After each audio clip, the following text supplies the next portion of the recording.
ओम शांति। आज 19 नवंबर 2021 है और आज के बाबा के साकार रूप से चले हुए मधुर महावाक्यों को स्पष्ट करेंगी आदरणीय आशा दीदी। ओम शांति दीदी। ओम शांति। बाबा ने कहा, मीठे बच्चे, सर्विस के साथ साथ याद की यात्रा को भी कायम रखना है। इस रूहानी यात्रा में कभी ठंडे नहीं होना है। सेवा में हम देते हैं और यात्रा में हम लेते हैं। तो अगर हम देते ही रहेंगे तो there will be depletion of energy, और अगर हम बाबा से लेते हैं और देते हैं तो उसमें फ़र्क पड़ जाता है। हम उधर से ले रहे हैं और उधर दे भी रहे हैं, तो वो हमारी जो शक्ति है वो बनी रहती है। इसलिए बाबा कहता है कि वो आप देना नहीं। प्रश्न है, बच्चों की दिल अगर रूहानी सर्विस में नहीं लगती तो उसका कारण क्या है? अगर रूहानी सर्विस में दिल न लगे तो ज़रूर देह अभिमान की ग्रहचारी है। चलते चलते देह अभिमान के कारण जब आपस में रूठ पड़ते हैं तो सर्विस ही छोड़ देते हैं। एक दो की शक्ल देखते ही सर्विस के ख्याल उड़ जाते हैं। इसलिए बाबा कहते हैं, इस ग्रहचारी से संभाल करो। कुछ एक ऐसे संस्कार होते हैं जो पुराने कलयुगी जन्म के होते हैं। उसमें सबसे मुख्य देह अभिमान। देह अभिमान कई रूपों में दिखता है। फीलिंग के रूप में, घृणा के रूप में, बगावत के रूप में, कोई बात को एक्सेप्ट न करना आदि। तो बाबा कहते हैं, रूठना आपके अनुसार सब बात होती रहे तब तो ठीक है। अगर आपके अनुसार नहीं हो रही है, मेरी बात मानी नहीं गई, आपकी बात मानी जाएगी या शिव बाबा की बात मानी जाएगी, तो रूठ पड़ते हैं। शिव बाबा से तो रूठ नहीं सकते हैं, तो बहनों से रूठते हैं। बहनों से रूठते हैं, क्लास में आना बंद करते हैं। इसको बाबा कहता है शिव बाबा से रूठना। और बाबा ने जो कहा कि आपस में रूठ पड़ते हैं, मतलब आपस में फिर संस्कारों के प्रायः देखा गया है, सब बातों की जड़ है संस्कारों का टकराव। फिर बाबा ने हम बच्चों को, जो आज गीत है हमारे तीरथ न्यारे हैं, बाबा ने कहा, इस गीत की लाइन ने बच्चों को खबरदार कर दिया। क्या कहा? बुद्धि में ये याद रखना है कि हम तीर्थ यात्रा पर हैं और हमारी ये यात्रा सबसे न्यारी है। इस यात्रा को भूलो मत, यात्रा पर ही सारा मदार है। और तो जिस्मानी यात्राओं पर जाकर फिर लौट आते हैं और जन्म जन्मांतर यात्रा करते ही रहते हैं। हमारे तीर्थ वो नहीं है। फिर बाबा ने कहा, अभी तुम बच्चों को रूहानी यात्रा पर रहना है। ये है, वहाँ पर बाबा कहते यात्रा करते हैं तो एक स्थान से चलते हैं, अपने गंतव्य को पहुँचते हैं, फिर लौट के वहीं आ जाते हैं। लेकिन हम लोग जो यात्रा स्टार्ट करते हैं, और वो याद की यात्रा को अगर हम कहें तो याद की यात्रा हम स्टार्ट करते हैं इस दुनिया से, और फिर हम परमधाम निवासी स्वर्ग के ये सब चक्कर लगाते हैं। तो बाबा कहते हैं कि रूहानी यात्रा आत्मा करती है और वो है जिस्मानी यात्रा जो कि जिस्म करता है। वहाँ जिस्म तो जा रहा है, आत्मा और बुद्धि कहाँ कहाँ भागती है उसका कोई ठिकाना नहीं होता।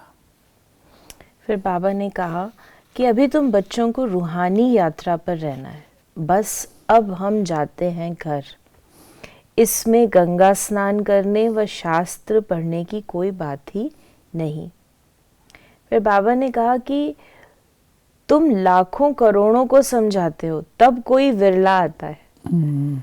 बहुतों को समझाना होगा, आखरीन तुम्हारी ये समझानी, और चित्र आदि सब अखबारों में भी पढ़ेंगे, सीढ़ी भी अखबार में पड़ेगी।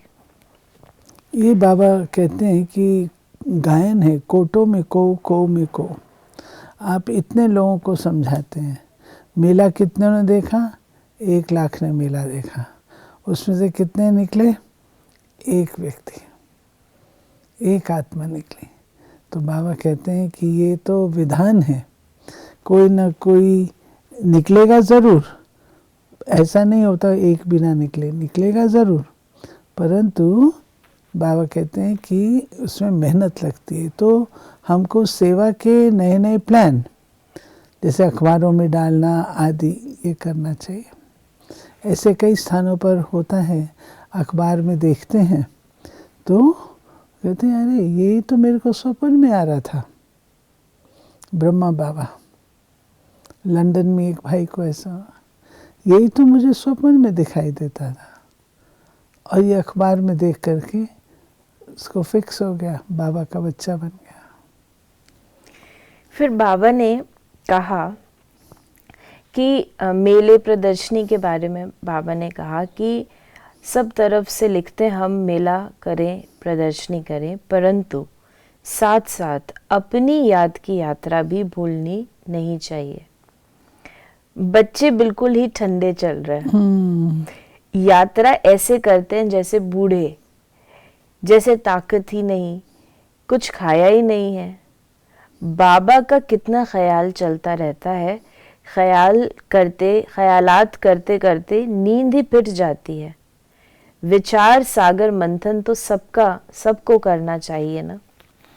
बच्चे जानते हैं हमको बेहद का बाप पढ़ाते हैं। बाबा ने कहा यात्रा ऐसे करते जैसे बूढ़े। बुजुर्गों में विल तो होती है ना, परंतु उनका शरीर नहीं चल पाता है, तो वो धीरे धीरे चलते हैं, आराम से चलते हैं, गिर न जाएं, अटेंशन रखते हैं, रुक रुक के भी चलते हैं, रेस्ट ले लेके चलते हैं, रेस्ट ले लेके चलते हैं। तो बाबा कहते हैं ऐसे बच्चे जो हैं वो देखो कैसे चलते हैं। मैं इनको देखता हूँ तो ऐसा लगता है पता नहीं बूढ़ों की चाल है। बाबा को आर्मी, मिलिट्री, बाबा कहता था तुम मिलिट्री हो, तो मिलिट्री कैसी होनी चाहिए? मिलिट्री होनी चाहिए एक्टिव, स्मार्ट, क्विक। फिर बाबा ने कहा कोई कोई की चलन ऐसी है जैसे केकड़े हैं। केकड़ों को बाप देवता बनाते हैं। आज बाबा ने अलग अलग नाम दिए हमें। केकड़ा क्यों कहा? किसी ने बताया केकड़ा जो है वो कहते चारों तरफ चलता है, तो चलेगा फिर राउंड मारेगा फिर आगे जाएगा। तो ऐसे बच्चे होते हैं तो उनकी यात्रा तो 4 गुना हो जाती है ना, फिर 4 गुना हो गई। क्यों? अपना साइट सीन्स देखने में टाइम वेस्ट करते हैं ना, इसलिए। बाबा ने कहा फिर भी चलन मुश्किल किसकी सुधरती है। इस सीढ़ी के चित्र में, फिर बाबा ने कहा इस सीढ़ी के चित्र में बड़ी अच्छी नॉलेज है, परंतु बच्चे इतना काम नहीं करते, यात्रा ही नहीं करते। बाप को याद करें तो बुद्धि का ताला भी खुलता जाए, गोल्डन बुद्धि बनती जाए। तुम बच्चों की पारस बुद्धि होनी चाहिए, बहुतों का कल्याण करना चाहिए। फिर बाबा ने कहा हमको विश्व का मालिक बनाते हैं तो खुशी में कितना दिमाग पुर होना चाहिए। इसमें घमंड की कोई बात नहीं। बाप कितना निरहंकारी है, बुद्धि में कितनी खुशी रहती है। कल हम हीरे जवाहरों के महल बनाएंगे, नई दुनिया में राजधानी चलाएंगे। बाबा कहते हैं कि बाबा जो बात पढ़ाते हैं, ज्ञान सुनाते हैं, तो बुद्धि भरपूर रहनी चाहिए उन ज्ञान रत्नों से, और ज्ञान रत्नों से भरपूर तब रहेगी जब ये बात ध्यान पर रहे कि हमको पढ़ाने वाला कौन है। तुम कहते हो निकट भविष्य में श्रेष्ठाचारी भारत बन जाएगा। श्रेष्ठाचारी दुनिया में बहुत थोड़े मनुष्य होंगे, अभी कितने ढेर मनुष्य हैं। महाभारत लड़ाई भी सामने खड़ी है। अब सब आत्माएं मच्छरों सदृश जाएंगी, आग भड़क रही है। जितना कोशिश करते हैं सुधारने की, उतना ही बिगड़ते जाते हैं। फिर बाबा ने कहा कि बाप बच्चों को राजयोग सिखला रहे हैं, बच्चों को कितना नशा चढ़ाते हैं। कोई कोई तो यहाँ से बाहर निकले सारा ज्ञान उड़ जाता है, स्मृति कुछ भी रहती नहीं है। नहीं तो शौक होना चाहिए कि जाकर सर्विस करें। बाबा कहते जब तुम सुनते हो तो बाबा जो सुनाते हैं वो औरों को सुनाने का शौक होना चाहिए। आपको दूसरों को भी जाकर के हम सुनाएं, और जितना हम सुनाते हैं उतना हमारे अंदर वो धारणा होती है बात की। इसलिए बाबा कहते हैं सर्विस का शौक रखो। अच्छे अच्छे पुराने बच्चे आपस में रूठ पड़ते हैं थोड़ी थोड़ी बात में। ऐसे थोड़ी इन बातों के कारण तुमको सर्विस नहीं करनी है। सर्विस तो खुशी से करनी चाहिए। जिसके साथ बनती नहीं है उसकी शक्ल देखने से ही सर्विस का ख्याल उड़ जाता है। तो बाबा ने कहा ये फिर तो ज्ञानी और अज्ञानी में कोई फर्क ही नहीं रहा। देह अभिमान की ग्रहचारी आकर बैठती है, यह है पहले नंबर की बीमारी। ग्रहचारी बैठना देह अभिमान की कितनी सख्त बात है, और इस लेवल तक आ जाना कि ये भी बात है, दूसरी ये भी बात है। मान लीजिए मैं कोई सेवा कर रही हूँ, अगर आकर के किसी दूसरे ने हाथ लगा दिया तो कहूँ बस अब यही करें, ये भी तो देह अभिमान की ग्रहचारी है। जिसे आप कहते हैं चिड़िया का बच्चा। बिल्कुल, चिड़िया के बच्चे को कोई हाथ लगा ले फिर उसको हाथ नहीं लगाती। तो ऐसे ही बाबा कहते हैं कि देह अभिमान की बीमारी ग्रहचारी ऐसे, अगर किसी दूसरे हाथ लगा अब वही करे, मैं नहीं करूँगी, तो ये भी तो देह अभिमान कितना ज़बरदस्त है। बाबा ने कहा कि नंबर वार तो होते ही हैं, समझा जाता है आगे चल उन्नति होती जाएगी। हो सकता है जो आज काम नहीं कर सकते हैं वो कल बहुतों से तीखे चले जाएं, ग्रहचारी उतर जाए। कोई पर राहु की ग्रहचारी बैठती है तो गटर में गिर पड़ते हैं, हट गुड ही टूट जाती है। बेहद के बाप से प्रतिज्ञा कर फिर गिरते हैं तो धर्मराज द्वारा सजाएं भी बहुत मिलती हैं। फिर बाबा ने कहा, ये बाबा ने बताया है कि कभी भी अवज्ञा नहीं करो।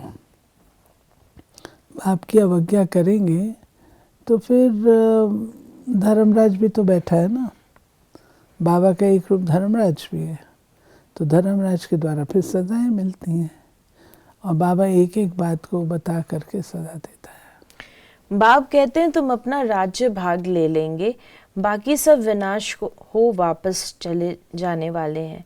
ये तो गाया हुआ है, महाभारत लड़ाई लगनी है जिससे सब धर्म खलास हो, बाकी एक धर्म रहेगा। ये लड़ाई के बाद स्वर्ग के द्वार खुलते हैं। कितनी अच्छी रीति बच्चों को समझाते हैं। आगे चल तुम्हारी बातें सुनते रहेंगे और आते जाएंगे।